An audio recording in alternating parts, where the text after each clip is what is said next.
wabarakatuh. Perkenalkan, nama saya Audi Flaviana Teresa, NPM 101, kelas 2A2 dari Fakultas Hukum Uniska Kediri. Di sini saya akan menjelaskan tentang prinsip-prinsip HAM, tapi sebelumnya saya mau menjelaskan sedikit apa sih pengertian HAM itu. Pengertian HAM merupakan suatu hak-hak dasar manusia yang telah dimiliki sejak berada di dalam kandungan dan setelah lahir ke dunia, atau kodrat yang berlaku secara universal dan juga telah diakui oleh semua orang. HAM ialah singkatan dari hak asasi manusia yang dimana masing-masing kata tersebut mempunyai makna tersendiri. Kata hak dalam hal ini juga berarti sebagai kepunyaan maupun kekayaan atas sesuatu. Lalu sedangkan asasi merupakan sesuatu hal yang utama dan mendasar. Jadi, pengertian HAM secara singkat merupakan sebuah hal yang mendasar dan utama yang dimiliki oleh setiap manusia. Berikutnya, saya akan menjelaskan tentang prinsip-prinsip HAM. Yang pertama, prinsip universal atau menyeluruh. Prinsip universal merupakan prinsip yang terdiri di mana HAM itu berlaku secara keseluruhan dimanapun seseorang berada di dunia ini. Prinsip HAM yang satu ini dibagi menjadi dua pemahaman, universal dan tidak dapat dicabut. Jika ditarik dari akar bahasanya, maka universal berasal dari kata universe, yang mana pemahaman atas kata universe ini sendiri terbagi menjadi tiga, yaitu yang pertama alam semesta, yang kedua keseluruhan bidang, dan yang terakhir semua. Yang pertama alam semesta. Alam semesta berarti di seluruh dunia. HAM ada di mana-mana dan tidak ada satupun yang menghalangi semuanya menjunjung tinggi hak asasi manusia. Dimanapun kita berada, HAM tetaplah kita bawa. HAM tetap melekat dan dijunjung tinggi. Yang kedua, seluruh bidang berarti HAM mencakup segala macam aspek kehidupan, mulai dari kehidupan politik, ekonomi, sosial, budaya, dan pribadi. Semua bidang terkait dengan HAM dan tidak ada satupun bidang kehidupan manusia yang tidak terdapat HAM di dalamnya. Yang terakhir, semua manusia. Perbedaan antara ras dan golongan tidak berlaku di dunia ini, karena pada hakikatnya semua adalah sama di mata HAM. Tidak mementingkan dari kalangan kulit putih maupun kulit hitam, suku Jawa atau Melayu, pandai atau bodoh, semua orang sama di mata HAM. Dan yang paling utama, setiap manusia pada kodratnya telah memiliki HAM. Pemahaman bahwa HAM tidak dapat dicabut. Mengapa HAM tidak dapat dicabut atau tidak diberlakukan? Jawabannya karena HAM tidak ada yang menanamkan dan tidak ada pula yang bisa mencabutnya. Karena HAM pada hakikatnya merupakan pemberian dari Tuhan Yang Maha Esa. Yang kedua, prinsip kesetaraan atau equality merupakan suatu ide yang meletakkan semua orang terlahir bebas dan memiliki kesetaraan dalam HAM, di mana pada situasi yang sama harus diperlakukan sama dan pada situasi yang berbeda diperlakukan berbeda pula. Dalam prinsip kesetaraan dikenal tindakan afirmatif atau diskriminasi positif.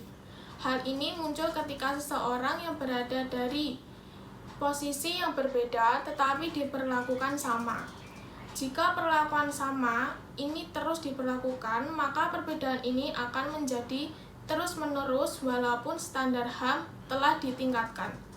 Untuk itulah penting untuk mengambil langkah selanjutnya guna mencapai kesetaraan dengan catatan tindakan afirmatif ini hanya dapat digunakan dalam suatu ukuran tertentu hingga kesetaraan itu dicapai.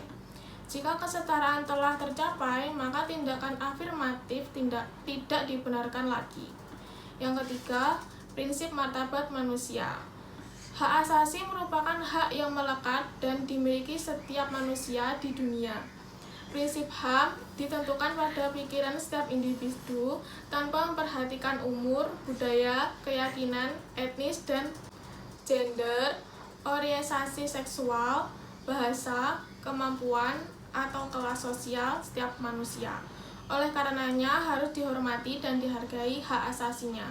Konsekuensinya, semua orang memiliki status hak yang sama dan sederajat dan tidak bisa digolong-golongkan berdasarkan tingkat hierarkis. Prinsip yang keempat yaitu non-diskriminasi. Setiap orang berhak menikmati HAM tanpa diskriminasi berdasarkan orientasi seksual atau identitas gender. Setiap orang berhak atas kesetaraan di depan hukum dan perlindungan hukum tanpa adanya diskriminasi yang mempengaruhi atau yang tidak mempengaruhi penikmatan HAM orang lain. Hukum harus melarang diskriminasi semacam itu dan menjamin setiap orang mendapatkan perlindungan yang setara dan efektif dari diskriminasi.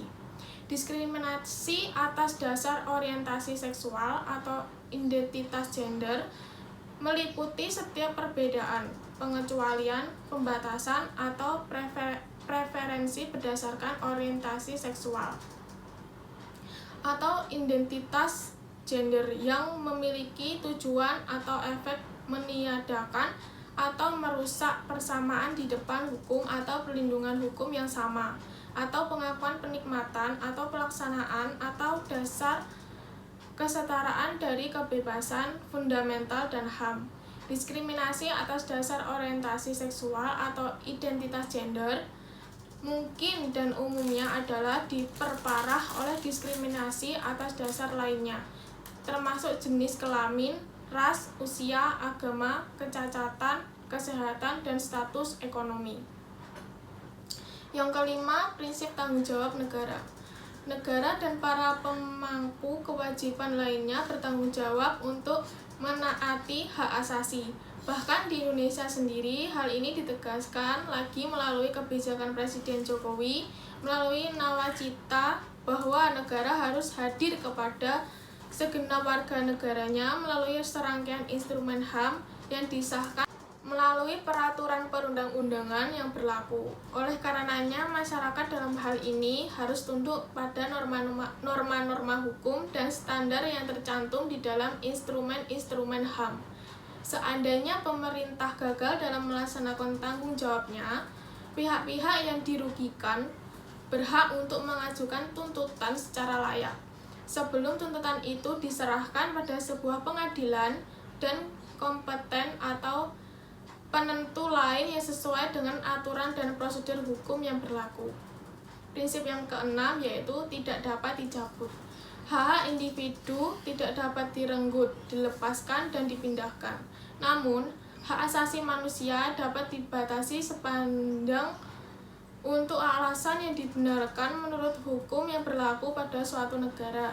Misalnya, apabila seseorang melakukan tindakan pidana dengan ancaman kurungan penjara, artinya hak-hak asasi manusia binaan yang dipenjara tidak lantas tidak dapat dikurangi, seperti hak mendapat hiburan, berwisata, bahkan makan dan minum pun semua dibatasi. Yang ketujuh, prinsip tak bisa dibagi. HAM baik hak sipil, politik, sosial, budaya, ekonomi, semuanya bersifat inheren, yaitu menyatukan dalam harkat martabat manusia. Pengabaian terhadap satu hak akan menyebabkan pengabaian terhadap hak-hak lainnya. Hak setiap orang untuk bisa memperoleh penghidupan yang layak adalah hak yang tidak bisa ditawar-tawar lagi. Hak tersebut merupakan hak dasar bagi setiap orang agar bisa menikmati hak-hak lainnya seperti hak atas kesehatan atau hak atas pendidikan. Yang terakhir yaitu prinsip saling berkaitan dan bergantung. Pemenuhan dari satu hak seringkali bergantung kepada pemenuhan hak lainnya, baik secara keseluruhan maupun sebagian.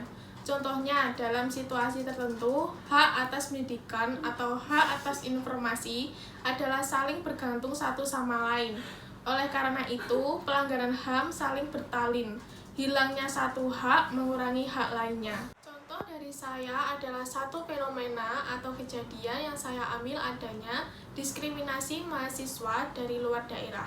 Sebenarnya kejadian tersebut tidak perlu terjadi apabila seseorang telah memahami kesetaraan hukum dalam asas hak asasi manusia.